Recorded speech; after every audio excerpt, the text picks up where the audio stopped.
책 읽기 좋은 날 북생입니다. 오늘 함께할 책은요. Awake, 잠에서 깨다. 또 어떤 뜻이 있냐면 익숙하고 편안한 안전지대를 벗어나 새로운 세상으로 깨어나다 라는 뜻입니다. 지은이는 피터 홀린스고요. 옮긴이는 공민희, 출판사는 포레스트 북스입니다. 익숙함을 버리고 불편함을 선택하라. 어떤 작가인지 한번 보도록 할게요. 삶을 변화시키고 싶은 사람들을 위해 심리학을 쉽고 재미있게 소개하는 베스트셀러 작가다. 그는 안전지대를 벗어나는 일은 그저 단순한 시도가 아니라 삶을 변화시키는 유일한 방법이라고 말한다. 이 책 어웨이크는 기존의 삶을 바꾸고 싶지만 미지의 세계에 대한 두려움으로 망설이면서 괴로워하는 사람들을 새로운 인생으로 깨어나게 하기 위한 마음에서 쓰였다.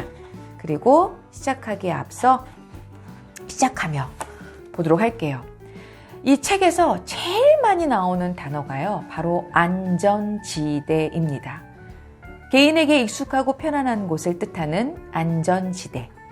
사실 사람들에게 안전지대가 있는 건 이유가 있다. 누구나 안정을 느끼고 자신의 연약함을 감추고 싶어 하기 때문이다. 안전지대는 추울 때 덮는 담요처럼 편안함과 안도감을 느끼게 한다. 그러나 평생 이처럼 이불 속에 웅크리고 있다면 어떤 경험을 할 수 있을까? 무엇을 얻을 수 있을까? 이런 물음에 대한 대답은 모두 같다. 바로 아무것도 없다. 인생에서 빛나는 모든 순간은 우리의 안전지대 밖에서 자리한다. 어떤 것은 좀 가까이, 또 어떤 것은 좀 멀리 있을 뿐이다. 성장, 배움, 발전 역시 모두 안전지대 바깥에 있다. 성취, 실현, 만족도 마찬가지다. 이것들은 두려움, 불안, 미지라는 장벽 너머에 자리한다. 조금 직설적으로 말하자면 대부분의 사람에게 안전지대는 안전을 위한 장소가 아니다. 두려움과 실패에 대한 공포에서 벗어나기 위한 곳일 뿐이다. 왜 우리가 안전지대에 머무는지, 무엇이 우리를 그곳에서 벗어나지 못하게 하는지, 안전지대에서 벗어나 원하는 삶을 살 수 있게 해주는 동기가 무엇인지 이야기하고 싶다. 안전지대를 벗어나야 하는 이유를 스스로 반복해서 들려주며 안전지대 밖에 무언가가 삶을 바꿔놓는다는 사실을 알게 될 것이다. 안전지대에서 벗어나면 무엇이든 할 수 있다. 그리고 그런 인생을 살지 못하게 하는 건 당신 자신 말고는 아무것도 없다. 시작하기 전에도 이렇게 안전지대라는 말이 많이 나오죠. 1장부터 9장까지 이야기들이 나오는데요. 그 중에서 저는 4장을 선택했습니다. 제 4장. 시작은 기적을 일으키는 유일한 방법이다. 기적이 일어나길 바라시면요. 시작부터 하세요. 왜냐하면 시작은 기적을 일으키는 유일한 방법이라고 합니다. 무엇이든 시작이 가장 어렵다. 사실 새로운 일을 시작할 완벽한 시기란 절대 존재하지 않는다.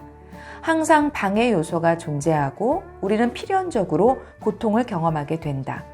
많은 사람에게 낯선 무언가를 새롭게 시작하는 일은 곧 안전지대에서 벗어나는 행위를 의미한다. 이때 이러한 상황을 미루고 싶어지는 건 당연하다.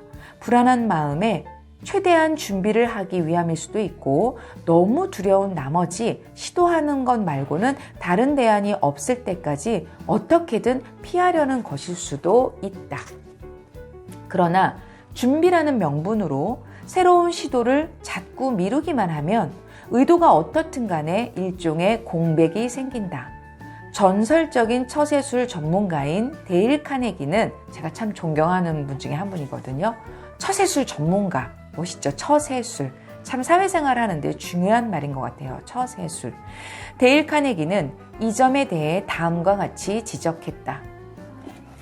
행동하지 않으면 의심과 두려움이 자란다. 그러나 행동을 시작하면 자신감과 용기가 커진다. 두려움을 극복하고 싶다면 가만히 앉아서 생각만 하지 마라. 밖으로 나가서 바쁘게 움직여라. 준비가 덜 되었다고 느껴지는 상황일지라도 행동에 나서는 습관을 키워야 한다. 이 장에는 망설임 없이 행동을 시작할 수 있게 해주는 실용적인 방법들을 담았다. 본격적으로 방법을 익히기에 앞서 일단 뛰고 그 다음에 돌아보라 라는 말을 마음속으로 되새겨보자.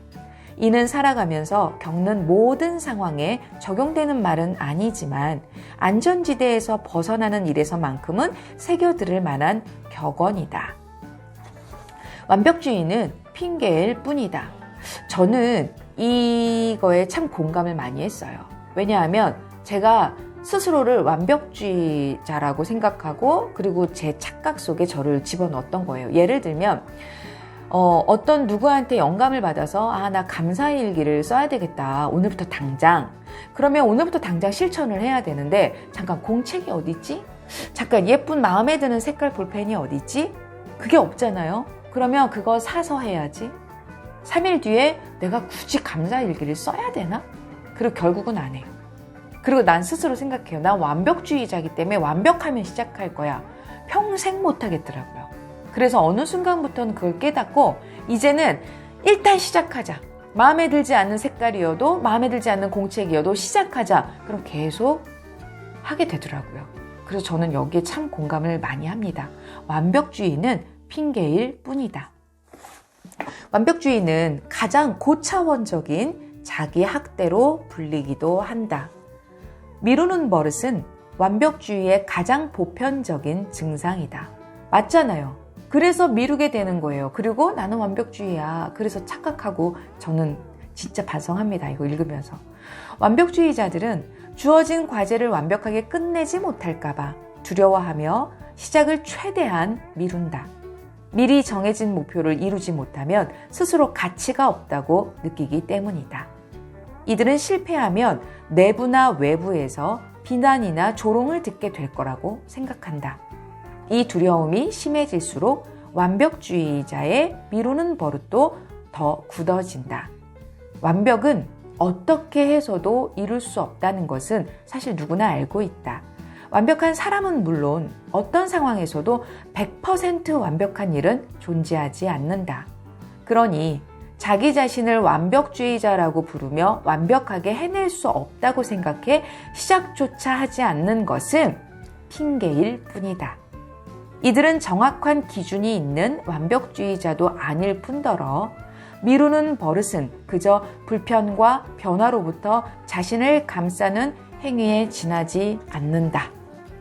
정말 공감했던 내용입니다. 변화하고 싶다면 어웨이크 하라.